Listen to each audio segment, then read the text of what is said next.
is a believer in how it should be done. Take the toughest fight. By doing that, he became a world champ once, and he had titanium fused to his orbital bones twice. Now he's refreshed. Can he do what no other fighter has, what 36 have failed at? We find out now. Round number one, and Dre, I offer you this. Among all the analysis of what could happen in this fight that gives Kell Brook hope is that Bud Crawford at times has been a slow starter. In fact, Dre, the fight we did against Egis Kaviaskis, Egis outlanded Crawford total punches over the course of the first 3 rounds. What should be Brook's approach early on? Well, he can't get reckless, but he needs to start fast, start picking up that jab. I think Brook is realizing right now that Terence Crawford is a lot longer than he realized, and the space between, where he is now and actually hitting Crawford is a lot further than he realized. But yes, coming off 11-month layoff, being, a slow starter historically, the first few rounds, Brook wants to win those.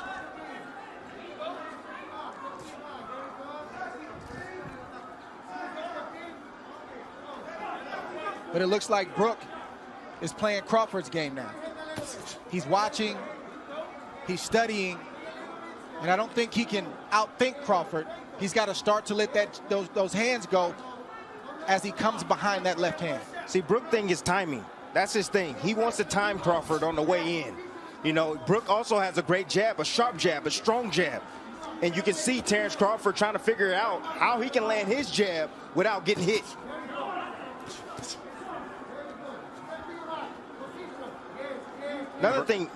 Another thing, Crawford typically comes out in the southpaw stance, but he came out in the right-handed stance, probably to confuse Kell Brook. He has power in either hand, Crawford. He has finished guys, whether it is orthodox or southpaw, but in recent years we have seen plenty of Crawford, mostly in the southpaw stance, and wildly effective in doing so. Here he comes out as a righty. And there is that jab from Kell Brook as he goes to the body against the champ. Brook jabbing extremely well right now, not just to the head, but as you just saw, also to the body. There he throws the right hand behind it. Brook has a brilliant 1-2. It's automatic. It's his favorite combination, but his jab right now is landing. He just scored with it accurately upstairs against Crawford. And that's what it's about. It's about breaking the timing and the rhythm of Terence Crawford. And you have to do that with your jab.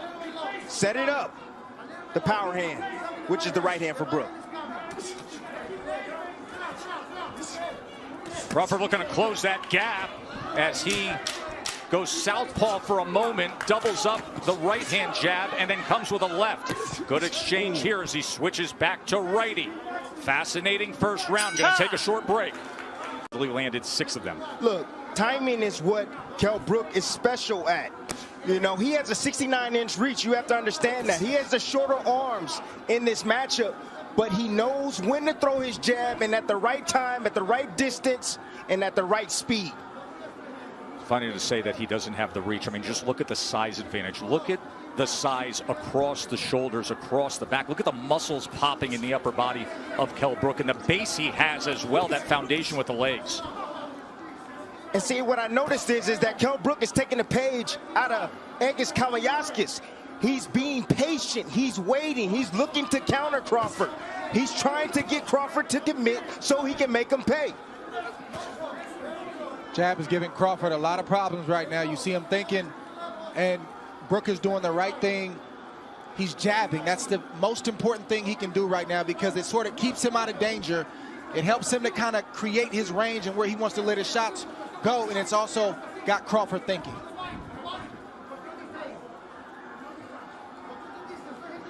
The fight's going to get interesting if Crawford is able to make adjustments. I've seen Brook have a great plan A. He's got a great boxing ability, but when fights get deep and there's time to make adjustments, like in the Spence fight, I don't see him make that adjustment. We've seen Crawford do it in the past.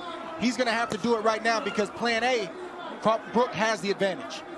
Spence fight happened in May of 2017. That was the last time Brook fought at this 147-pound limit.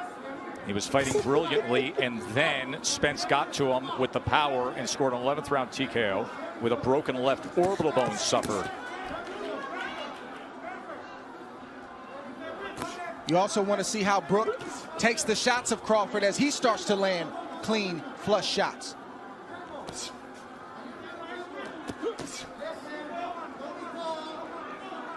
Right now it's a battle of patience.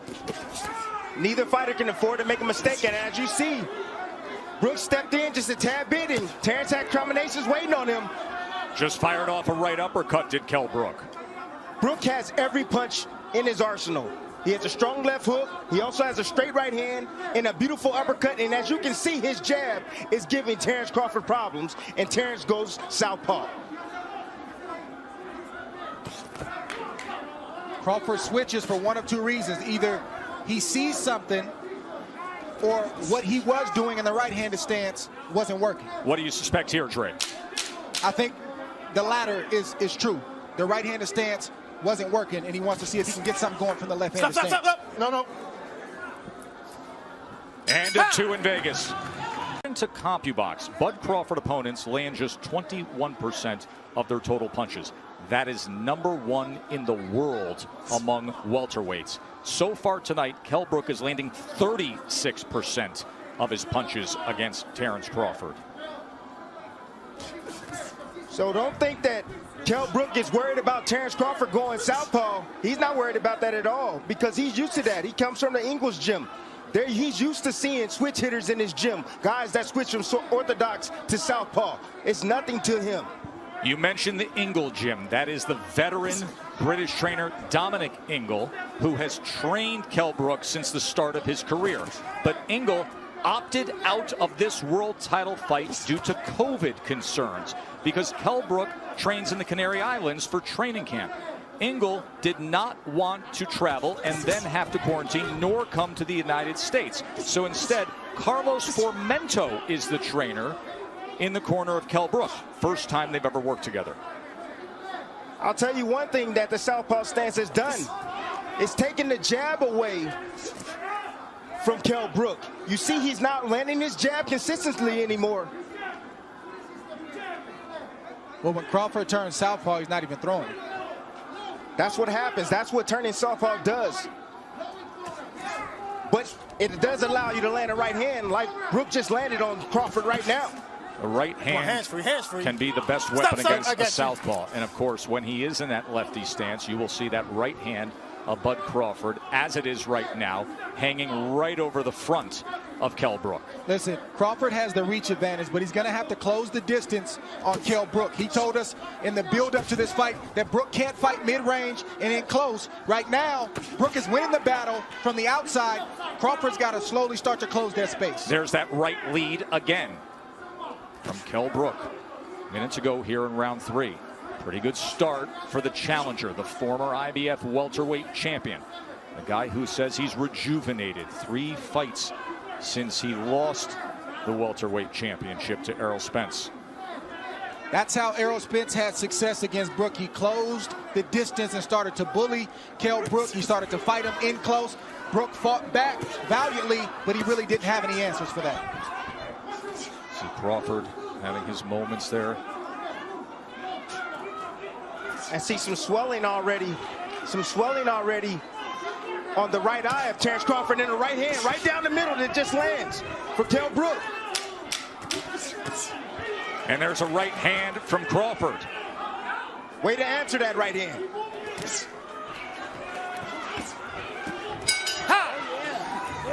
In the sport, Shakur Stevenson saying he expects his good friend Terence Bud Crawford to pick up the pace here. CompuBox has Kell Brook 24 of 99 punches, Crawford 25 of 93. Shakur Stevenson will fight December 12th in this ring against Toka Khan Cleary. Shakur, the recent featherweight champion, now contending at 130 pounds, looking for a showdown for a belt here. Round number 4. Crawford has to continue to get his lead foot outside the lead foot of Brook to have success with his offense. That will put him in a safe position to let his combinations go. Beautiful right hand. And the champ gets to him. Just like that. Terence Bud Crawford come to me. Come to me. You all right? Yeah. Give you a chance.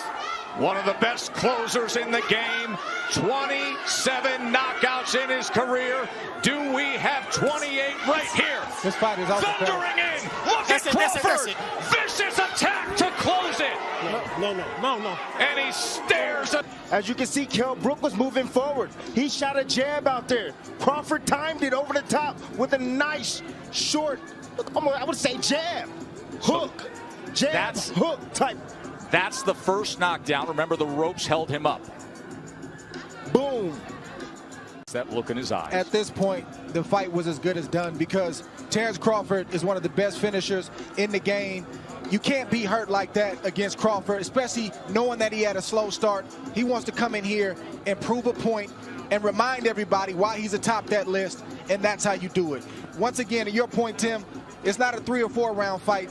It's a 12-round fight or less. And I wanted to see the reaction from Kell Brook once Terence Crawford landed a clean shot and we got our answer.